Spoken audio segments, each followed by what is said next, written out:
স্বরাষ্ট্র উপদেষ্টা, আইন উপদেষ্টা এবং পররাষ্ট্র উপদেষ্টাকে পদত্যাগ করতে হবে। আগামী 48 ঘন্টার মধ্যে নিষিদ্ধ লীগের বিরুদ্ধে এলাকাভিত্তিক চিরুনি অভিযান শুরু করতে হবে।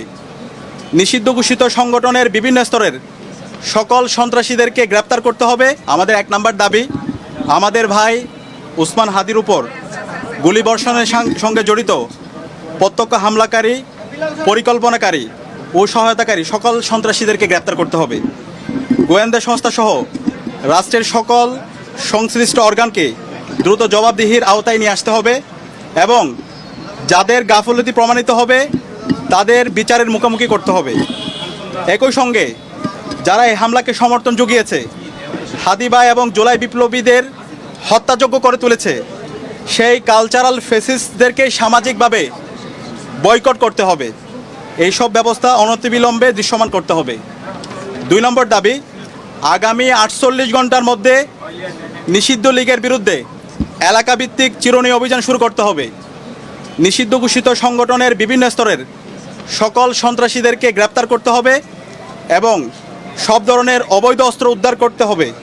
এই বিষয়ে সরকারের অবহেলা আমরা সহ্য করব না।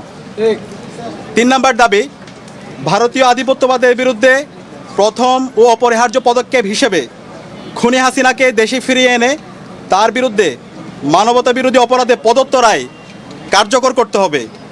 গণহত্যাকারী সন্ত্রাসীদের আশ্রয় দেওয়ার প্রতিবাদে ভারতের সঙ্গে কূটনৈতিক সম্পর্ক পুনর্বিবেচনা করতে হবে। অভিযুক্তদের ফেরত না দেওয়ার পূর্ব পর্যন্ত কূটনৈতিক সম্পর্ক স্বাভাবিক করা যাবে না। এই দাবি অনতিবিলম্বে না মানা হলে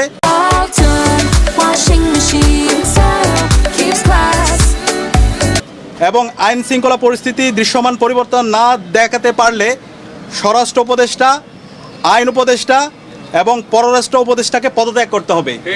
এই 3 দফা দাবি আমরা জানিয়েছি এবং একই সাথে আমরা গতকাল থেকে বাংলাদেশের সকল ছাত্র সংগঠন, সিভিল সোসাইটি, সাংবাদিক এবং জুলাইয়ে যে সমস্ত সংগঠনগুলো তৈরি হয়েছে, জুলাইয়ের যারা আমাদের সহযোদ্ধা ছিল, আমরা সবার সাথে গতকাল থেকে যোগাযোগ করছি, মিটিং করছি।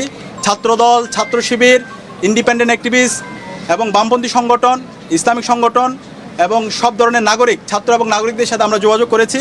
আমরা সারা দেশে সবাইকে ঐক্যবদ্ধ হওয়ার জন্য আমাদের ফেসিবাদের বিরুদ্ধে, আমাদের কমন এনিমি ভারতের যে যারা বাংলাদেশে দাসত্ব কায়েম করতে চায় এবং একই সাথে এই পতিত ফেসিস্টদের বিরুদ্ধে আমাদের ঐক্যবদ্ধ হওয়ার জন্য আমরা সবার সাথে কথা বলেছি এবং সকল ফেসিবাদ বিরোধী যারা আন্দোলন সংগ্রাম করেছে সবাই একমত হয়েছে এবং খুব দ্রুতই সকল ফেসিবাদ বিরোধী আমরা যারা জুলাই একসাথে নেমেছিলাম আমাদের সম্মিলিত কর্মসূচি আপনারা দেখতে পাবেন।